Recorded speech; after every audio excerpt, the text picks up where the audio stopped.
Hello students, welcome back. अब हम study करते हैं अपना next law which is also very important and it is routes law. क्या बोलते हैं इस लॉ को? राउट्स लॉ बोलते हैं। ये जो हमारा राउट्स लॉ है ये बेसिकली हेनरीज लॉ के जैसा ही है। जो हमारा हेनरीज लॉ था, अच्छे से देखिए इस चीज को, जो हेनरीज लॉ था वो क्या कह रहा था? The partial pressure is directly proportional to the mole fraction of that substance. किसी सब्सटेंस का जो पार्शियल प्रेशर है उसी सब्सटेंस के मोल फ्रैक्शन के डायरेक्टली प्रोपोर्शनल था। और इसको हम लोग क्या लिख रहे थे? P is equal to KHX where KH is the Henrys constant. Proportionality का साइन हटा के मैंने प्रोपोर्शनैलिटी कांस्टेंट लगा दिया था KH। इसी तरह से राउट्स लॉ भी यही कहता है कि जो एक सब्सटेंस है उस सब्सटेंस का जो पार्शियल प्रेशर है that partial pressure is directly proportional to the mole fraction of that substance, but here the condition is for volatile substances. Actual में जो हमारा राउट्स लॉ है वो वोलेटाइल सब्सटेंसेस के लिए है। सोल्यूट और सोलवेंट की अगर हम बात कर रहे हैं तो दोनों में से कोई एक दो कम से कम वोलेटाइल होना ही चाहिए। ठीक है, हेनरी ने वोलेटाइल जैसा ऐसा कुछ नहीं बताया था, राउट्स ने लॉ दिया अपना वोलेटाइल के केस में। ठीक है, तो इस लॉ के अकॉर्डिंगली क्या था देखिए, नोट कीजिए। फॉर वोलेटाइल सब्सटेंसेस, अगर हम बात करें किसकी? वोलेटाइल सब्सटेंसेस की, तो for volatile substances the partial pressure, statement तो वही है हेनरीज लॉ जैसी, बट ये क्या है? वोलेटाइल के लिए आ गया। For volatile substances the partial pressure of substance is directly proportional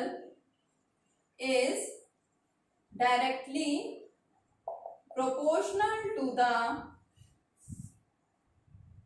mole fraction of that substance। किसी सब्सटेंस के मोल फ्रैक्शन के वो क्या हो जाएगा? डायरेक्टली प्रोपोर्शनल होगा, लेकिन ये किसके लिए है? वोलेटाइल सब्सटेंसेस के लिए। तो एक्चुअल में यहाँ पे दो केस इन्होंने लिए।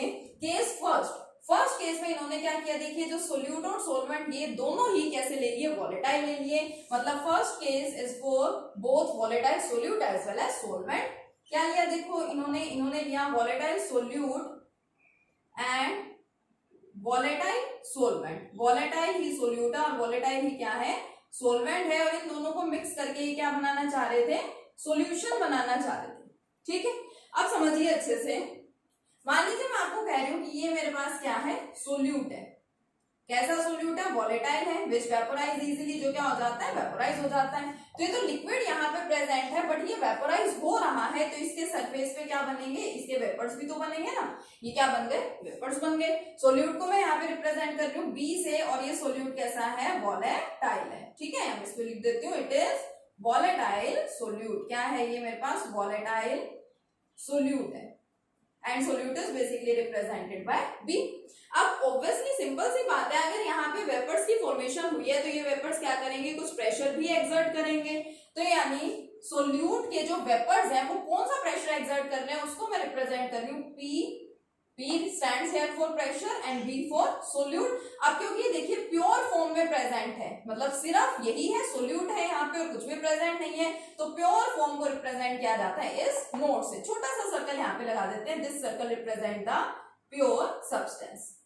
ठीक है, वो क्या शो कर रहा है कि सब्सटेंस कैसा है? प्योर है। अब मान लीजिए ये तो मेरी बात हो गई सोल्यूट की। Now suppose I have volatile solvent. अब ये मेरे पास क्या है? सोलवेंट है, और सोलवेंट भी कैसा है? वोलेटाइल है, volatile solvent. And solvent is basically represented by capital A. ठीक है, कुछ बुक्स में उल्टा भी हो जाता है, सोल्यूट को ए से भी शो कर देते हैं, सोलवेंट को बी से भी, लेकिन आप जिससे भी इसको रिप्रेजेंट कर रहे हैं मेंशन करते हैं कि बी सोल्यूट है और ए सोलवेंट है, जो भी आपने दिया है। ठीक है, अब क्योंकि ये वोलेटाइल है तो इसके भी क्या होंगे? वेपर्स की फॉर्मेशन होगी, और सपोज इसके वेपर्स भी बन गए ये।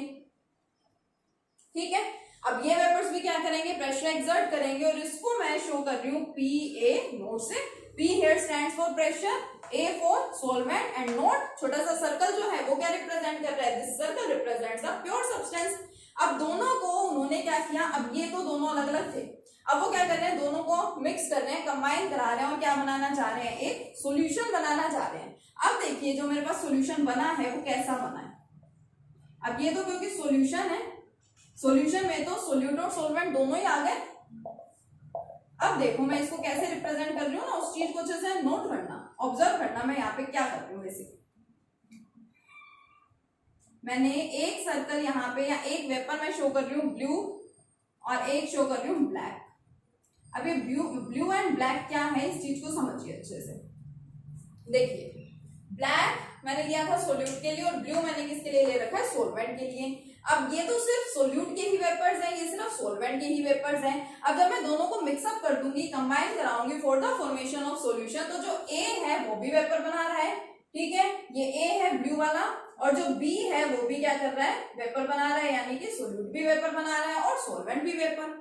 अब दोनों का जो प्रेशर है, अब इसको इनको खुद देखिए और ऑब्जर्व करिए कि सपोज मैं यहाँ पे बोलूं कि ए जो प्रेशर एक्सर्ट करेगा, यहाँ पे ए के वेपर्स जो प्रेशर एक्सर्ट कर रहे हैं, सपोज वो है पी ए, और बी के प्रेशर वेपर्स जो प्रेशर एक्सर्ट कर रहे हैं वो क्या है, पी बी है। अब इनको कंपेयर करो आपस में और खुद से सोचो कि क्या पी ए और पी बी की वैल्यू पी ए नोट और पी बी नोट की वैल्यू से कम होंगी या ज्यादा होंगी, ऑब्वियसली कम होंगी। यहाँ पे देखिए इतने सारे वेपर्स किसके बने हुए हैं, सिर्फ सोलवेंट के, यहाँ इतने सारे वेपर्स किसके बने हुए हैं, सिर्फ सोल्यूट के, तो उनका प्रेशर भी ज्यादा होगा, ज्यादा वेपर्स बने हैं तो। और यहाँ पे देखिए क्या है, सोल्यूट के भी हैं साथ में सोलवेंट के भी हैं। यहाँ पे अगर 10 सोलवेंट के वेपर्स थे सपोज, तो यहाँ पे सिर्फ कितने बचेंगे, सिर्फ 5 ही बचेंगे, कम हो गए। इसलिए ये वाला जो प्रेशर है after mixing of solute and solvent वो क्या होगा, कम होगा, ठीक है। और ये हमने डिस्कस भी किया था वेपर प्रेशर, जब हम फैक्टर स्टडी कर रहे थे, प्योरिटी के बारे में हम पढ़ रहे थे। एक्चुअल में प्योरिटी और इम्प्योरिटी का मतलब यही है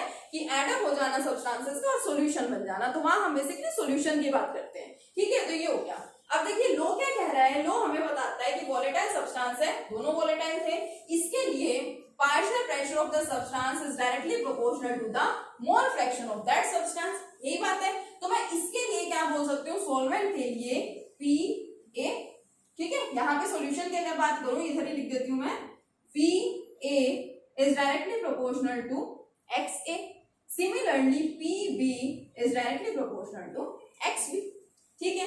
और यहाँ पे हम क्या करेंगे, हम प्रोपोर्शनैलिटी साइन हटाएंगे, उसकी जगह कांस्टेंट लगाएंगे। तो यहाँ पे तो मैंने हेनरीज कांस्टेंट लगा दिया था, इधर हम किस कांस्टेंट को लगाते हैं, केएस तो लगा नहीं सकते because that is the Henry's constant. तो यहाँ हम कांस्टेंट किसको यूज करते हैं, पी ए नोट और पी बी नोट को। तो मैं इसको कैसे लिख सकती हूँ, देखिए P A is equal to P A naught X A and P B is equal to P B naught X B.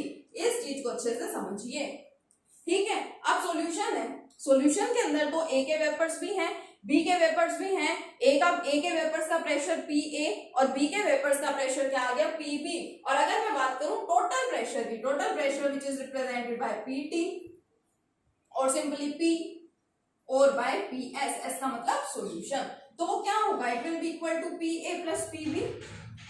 A का प्रेशर और क्या है, बी का प्रेशर, दोनों को मैं ऐड अप कर दूंगी तो मुझे क्या मिलेगा, वहां पे टोटल प्रेशर ही तो मिलेगा, या फिर क्या क्या बोल सकती हूँ मैं, सॉल्यूशन का प्रेशर ही तो मिलेगा। तो देखिए यहाँ पे मेरे पास पी ए पी बी दोनों की वैल्यूज है, मैं क्या करूंगी, मैं इन दोनों की वैल्यूज को यहाँ पे पुट करूंगी if I have to find out the total pressure या प्रेशर ऑफ द सॉल्यूशन। तो देखिए पी टी या पी एस या फिर पी, जिससे भी आप रिप्रेजेंट करेंगे वो क्या मिलेगा मुझे, पी ए देखिए क्या है, P A naught X A plus P B क्या है, देखिए P B naught X B. अब देखो इसके अंदर मैं एक छोटा सा चेंज और करूंगी, और अब जो चेंज कर रही हूँ वो हम पहले पढ़ चुके हैं, पहले के कंसेप्ट में, कंसंट्रेशन टर्म्स में। कंसंट्रेशन टर्म्स में हमने एक छोटी सी बात पढ़ी थी कि टोटल जो मोल फ्रैक्शन होता है वो तो क्या रहता है, हमेशा 1 रहता है, यानी X A plus X B is equal to 1। तो मैं चाहूं तो यहां से एक्स ए को 1 माइनस एक्स बी या फिर एक्स बी को 1 माइनस एक्स ए नहीं लिख सकती, क्या लिख सकते हैं इस रिलेशन के अकॉर्डिंगली। तो यही चीज मैं यहाँ पे करने वाली हूँ, दोनों की जगह एक्स ए, या तो दोनों को एक्स ए में कन्वर्ट कर दो या दोनों को एक्स बी में कन्वर्ट कर दो। मान लीजिए मैं यहाँ पे क्या कर रही हूँ, एक्स ए की वैल्यू पुट कर रही हूँ, यहाँ से X A is equal to 1 minus X B. Suppose मैंने यहाँ पे रख दी P A naught 1 minus X B plus P B naught, ये एक्स बी आपका एज इट इज, मैंने एक्स ए की वैल्यू यहाँ पे रखी है, आप चाहे तो एक्स बी की वैल्यू भी रख सकते हैं, यहाँ पे एक्स ए वाली टर्म्स आ जाएंगी। अब देखिए P T will be equal to P A naught minus P A naught X B plus P B naught X B. आ रहा है समझ में सभी को? यहां से टोटल प्रेशर, अब देखो दोनों के, इसको तो मैं लिख देती हूँ ऐसे ही, पी ए नोट लिख दिया। अब देखो दोनों के अंदर क्या है, एक्स बी कॉमन आ रहा है, तो मैं क्या करती हूँ, मैं प्लस एक्स बी को कॉमन ले लेती हूँ। प्लस एक्स बी को कॉमन लूंगी तो इसको पहले लिख दूंगी, पॉजिटिव वाले term P B naught minus P A naught, P B naught minus P A naught. तो ये मेरे पास रिलेशन आ गया टोटल प्रेशर के लिए if I have both volatile solute as well as volatile solvent. अगर मेरे पास वोलेटाइल सोल्यूट है और वोलेटाइल सोलवेंट भी है तो उसके लिए मैं क्या करूंगी, मैं टोटल प्रेशर फाइंड करूंगी। तो ये वैल्यू मुझे किसकी मिल जाएगी, टोटल प्रेशर की। पीटी मैंने लिखा है टोटल के लिए, आप चाहें तो इसको पीएस मींस प्रेशर, सॉल्यूशन का प्रेशर, या फिर सिर्फ कैपिटल पी से भी रिप्रेजेंट कर सकते हैं। ठीक है, तो सिंपल सा हो गया ये, जिसमें मैंने, ये मेरा फर्स्ट केस आ गया जिसमें मैंने वोलेटाइल सोल्यूट लिया है और वोलेटाइल ही क्या लिया है, सोलवेंट लिया है। अब मैं यहाँ पे सेकंड केस लूंगी। सेकंड केस में मैं क्या करती हूँ, मैं एक छोटा सा चेंज कर रही हूँ। देखिए केस सेकंड के अंदर मैं वोलेटाइल ले रही हूँ सोलवेंट, कि मैं ये बोल रही हूँ कि मेरा जो सोलवेंट है वो तो क्या है, सिर्फ वोलेटाइल है, and I have non volatile solute. Solute मेरे पास कैसा है, नॉन वोलेटाइल है, मींस वो वेपोराइज नहीं होगा, प्लस वोलेटाइल सोलवेंट, और अब मुझे क्या बनाना है, यहां से सॉल्यूशन बनाना है। ठीक है, तो थोड़ा सा ही चेंज होगा, बस बेसिक हमारे मेन पॉइंट्स यही हैं। आपको वोलेटाइल और नॉन वोलेटाइल का मतलब क्या है उसको ध्यान में रखते हुए यहाँ पे रिलेशंस बनाने, एक्सप्रेशंस बनाने। ठीक है, देखो मैं आपको बताती हूँ। अब क्योंकि हमारा सोलवेंट कैसा है, वोलेटाइल है, तो सोलवेंट तो क्या हो जाएगा, वेपोराइज हो जाएगा, वेपर्स की फॉर्मेशन कर लेगा। और हमारा सोल्यूट कैसा है, देखिए नॉन वोलेटाइल है, नॉन वोलेटाइल है मींस वो वेपोराइज नहीं होगा, वेपोराइज नहीं होगा तो वेपर्स की फॉर्मेशन वहां पे नहीं होगी। तो मान लीजिए ये सोल्यूट है, अब क्योंकि ये कैसा है, नॉन वोलेटाइल है, तो यहाँ वेपर्स नहीं मिलेंगे मुझे। और सोलवेंट, सोलवेंट कैसा है, वोलेटाइल है, तो ये वेपोराइज हो गया और मुझे क्या मिल गए, वेपर्स मिल गए। प्योर है क्योंकि, तो इसका PA0 मैं प्रेशर बोल सकती हूँ। अब क्या किया जा रहा है, अब दोनों को मिक्स किया जा रहा है। अब जब आप दोनों को मिक्स करेंगे और जो सॉल्यूशन बनेगा उस सॉल्यूशन के अंदर भी आपको वेपर्स तो किसके मिलेंगे, सिर्फ सोलवेंट के ही मिलेंगे, क्योंकि सोल्यूट तो हमारा वेपोराइज हुआ ही नहीं था। तो इस केस में सिर्फ एक छोटी सी चीज आपको ध्यान रखनी है, जो आप बात कर रहे हैं टोटल प्रेशर की, तो टोटल प्रेशर आप लेते हैं PA प्लस PB। तो यहाँ पे PB तो होगा ही नहीं, जो टोटल प्रेशर है या जो प्रेशर ऑफ सॉल्यूशन है, it depends only on the pressure of the solvent, because solute is non volatile है। सिर्फ इस चीज को आपको ध्यान रखना और कुछ भी नहीं है। भाई देखो लास्ट केस में हम क्या लिख रहे थे, PS is equal to PA plus PB, लेकिन यहाँ पे हमारा B कैसा है, नॉन वोलेटाइल है। नॉन वोलेटाइल है तो यानी वेपर्स नहीं बनेंगे, वेपर्स नहीं बनेंगे तो कोई प्रेशर भी नहीं होगा, इट मींस PB की वैल्यू यहाँ पे क्या है, 0 है। तो PS is equal to value of PA only. ठीक है, और PA अभी हमने पढ़ा, PA is equal to PA0 x law के अकॉर्डिंगली। ठीक है, तो यहां से टोटल प्रेशर मुझे क्या मिलेगा, total pressure will be equal to PA0 XA। अब इसके अंदर देखो मैं छोटा सा चेंज कर लूं, क्योंकि वहां पे मेरे पास 2 मोल फ्रैक्शन की टर्म्स थी, मैंने उसको एक में कन्वर्ट किया था। अब यहाँ मोल फ्रैक्शन तो मेरे पास एक ही है, लेकिन प्रेशर की मेरे पास 2 टर्म्स है। तो देखो मैं इसको कैसे लिखूंगी, मैं दोनों प्रेशर की टर्म्स को एक साथ लिख देती हूँ। तो ये क्या हो जाएगा, ये इसके अपॉन में आ जाएगा, तो क्या मिलेगा, PS upon PA0 equal to XA। ठीक है, PS upon PA0 equal to XA। और यहाँ पे एक छोटा सा चेंज आपको करना है, क्योंकि देखिए इस चैप्टर के अंदर हम एक और बहुत इंपॉर्टेंट कंसेप्ट पढ़ेंगे, that is the colligative property. अब यहाँ से बेसिकली हमारे पास एक कोलिगेटिव प्रॉपर्टी होती है most important, which is known as relative lowering in vapour pressure. उसको आपको समझाएंगे जब कोलिगेटिव प्रॉपर्टी पढ़ेंगे, तो कोलिगेटिव प्रॉपर्टीज होती क्या है ये भी बताएंगे और इसको भी एक्सप्लेन करेंगे। तो जो हमारी बेसिक जो कोलिगेटिव प्रॉपर्टी है जो बहुत इंपॉर्टेंट है, वो यहीं से डिराइव होती है। इसके लिए आपको यहाँ पे एक छोटा सा चेंज करना होगा, आप दोनों साइड्स को, लेफ्ट साइड को भी और राइट साइड को भी 1 में से सब्ट्रैक्ट कर दो।